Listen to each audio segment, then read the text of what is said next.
First శుభ్రంగా కడిగి పెట్టుకున్న 700 గ్రాముల చికెన్ తీసుకోండి. దీంట్లో మీ రుచికి సరిపడా సాల్ట్ వేసుకోండి. దీంట్లోనే అల్లం వెల్లుల్లి పేస్ట్ 1 టేబుల్ స్పూన్ వేసుకోండి. నేను ఇక్కడ దంచుకొని వేసుకున్నాను.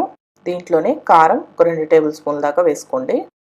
ధనియాల పొడి 1 టేబుల్ స్పూన్, పసుపు 1/2 teaspoon, garam masala powder 1 teaspoon, biryani masala 1 teaspoon వేసుకోండి. దీంట్లోనే లాస్ట్గా 3 టేబుల్ స్పూన్ల దాకా పెరుగు కూడా వేసుకొని మొత్తం బాగా కలిసేటట్టు కలుపుకోండి. ఈ మసాలాలు అన్ని చికెన్ ముక్కలకి బాగా పట్టేటట్టు కలపండి. ఇప్పుడు ఇలా కలుపుకున్న తర్వాత ఈ బౌల్కి మూత పెట్టి ఒక అరగంట పాటు పక్కన పెట్టుకోండి. ఇప్పుడు వేరొక బౌల్లో 2 గ్లాసుల బాస్మతి రైస్ వేసుకోండి. బాస్మతి రైస్ని మంచి క్వాలిటీ ఉన్న బాస్మతి రైస్ తీసుకున్నారంటే మీకు బిర్యానీ పొడి పొడిలాడుతూ మంచి రుచిగా వస్తుందండి. దీంట్లో తగినన్ని నీళ్లు పోసుకొని 2-3 సార్లు శుభ్రంగా కడగండి. ఇప్పుడు ఈ రైస్ని కడిగిన తర్వాత దీంట్లో తగినన్ని నీళ్లు పోసుకొని ఒక 10 నిమిషాలు నాననివ్వండి. మనం కుక్కర్లో బిర్యానీ చేసుకుంటున్నాం కాబట్టి రైస్ ఎక్కువసేపు నానాల్సిన అవసరం లేదండి. ఒక 10 నిమిషాలు నానితే సరిపోతుంది. ఇప్పుడు స్టవ్ పైన ఇలా కుక్కర్ పెట్టుకొని దీంట్లో 3 టేబుల్ స్పూన్ల దాకా ఆయిల్ వేసుకోండి.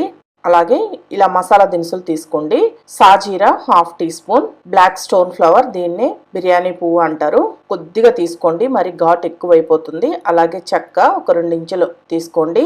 లవంగాలు 4, జాపత్రి కొద్దిగా, 3 యాలకులు, అనాస పువ్వు 1, బిర్యానీ ఆకు 1. ఈ మసాలా దినుసులన్నింటినీ ఈ ఆయిల్లో వేసుకొని లైట్గా వేగనివ్వండి.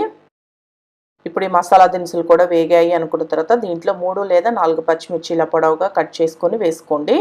అలాగే మీడియం సైజు 3 ఉల్లిపాయలు తీసుకొని ఇలా సన్నగా పొడవుగా కట్ చేసి వేసుకొని ఈ ఉల్లిపాయ ముక్కలు గోల్డెన్ బ్రౌన్ కలర్ వచ్చేదాకా వేయించుకోండి. ఇప్పుడు ఈ ఉల్లిపాయ ముక్కలు ఈ కలర్ వచ్చేదాకా వేయించుకున్న తర్వాత దీంట్లో ఒక టమాటాని ఇలా ముక్కలుగా కట్ చేసి వేసుకొని టమాటా ముక్కలు మెత్తబడేంత వరకు వేయించుకోండి.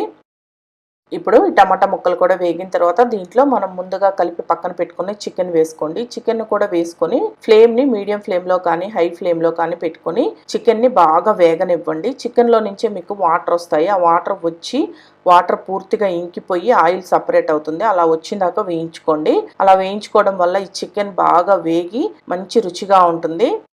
ఇలా వేయించుకునేటప్పుడే మీకు ఉప్పు కారాలు ఏమన్నా సరిపోలేదు అంటే కొద్దిగా వేసుకొని వేయించుకోండి. నాకు ఇక్కడ ఉప్పు సరిపోలేదు, అందుకని కొద్దిగా ఉప్పు వేసుకొని వేయించుకుంటున్నాను. ఇప్పుడు ఒక 10 నిమిషాలు ఇలా వేయించుకున్నారంటే మీకు ఈ చికెన్లో నుంచి వాటర్ మొత్తం పోయి ఇలా డ్రైగా అవుతుంది. ఇలా వచ్చిందాకా వేగనివ్వండి. మనకి ఈ చికెన్లో ఏదైనా నీసు వాసన అలా ఉన్నా కానీ పోయి మంచి టేస్టీగా ఉంటుంది ఇలా వేయించుకున్నారంటే. ఇప్పుడు దీంట్లో మనం ముందుగా నానబెట్టి పక్కన పెట్టుకున్న ఈ బాస్మతి రైస్ వేసుకోండి. ఇప్పుడు దీంట్లోనే ఒక గుప్పెడు కొత్తిమీర తరుగు, ఒక గుప్పెడు పుదీనా ఆకులు వేసుకోండి. దీంట్లోనే 2 టీ స్పూన్ల దాకా నెయ్యి వేసుకోండి. నెయ్యి వేసుకోవడం వల్ల మంచి రుచిగా ఉంటుంది బిర్యానీ.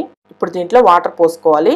1 గ్లాస్ రైస్ తీసుకుంటే 1.5 గ్లాస్ వాటర్ కరెక్ట్గా సరిపోతుందండి. నేను ఇక్కడ 2 గ్లాసుల రైస్ తీసుకున్నాను కాబట్టి 3 గ్లాసుల వాటర్ని యాడ్ చేసుకున్నాను. ఈ వాటర్ కూడా పోసుకున్న తర్వాత ఇలా కలుపుకోండి. మెల్లగా కలపండి, రైస్ విరిగిపోతుంది. మీరు ఈ బిర్యానీని మామూలుగా రెగ్యులర్గా మనం ఇంట్లో చేసుకునే రైస్ ఉంటుంది కదా, ఆ రైస్తో అయినా చేసుకోవచ్చు. ఇప్పుడు ఇలా కలుపుకున్న తర్వాత ఈ కుక్కర్కి మూత పెట్టి విజిల్ పెట్టి 2 విజిల్స్ రానివ్వండి. ఎక్కువ రానివ్వద్దు, 2 విజిల్స్ వస్తే సరిపోతుంది.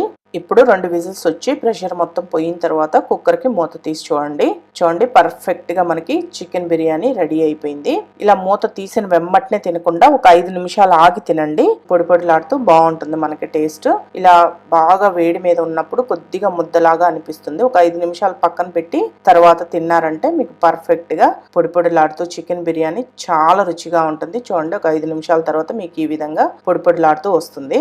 ఈ బిర్యానీని మీరు రైతాతో కానీ లేదా బిర్యానీ గ్రేవీతో కానీ తినొచ్చు. చాలా టేస్టీగా ఉంటుంది. చాలా సింపుల్ కదా తయారు చేసుకోవడం కూడా. తప్పకుండా ట్రై చేసి చూడండి, చాలా బాగుంటుంది టేస్ట్.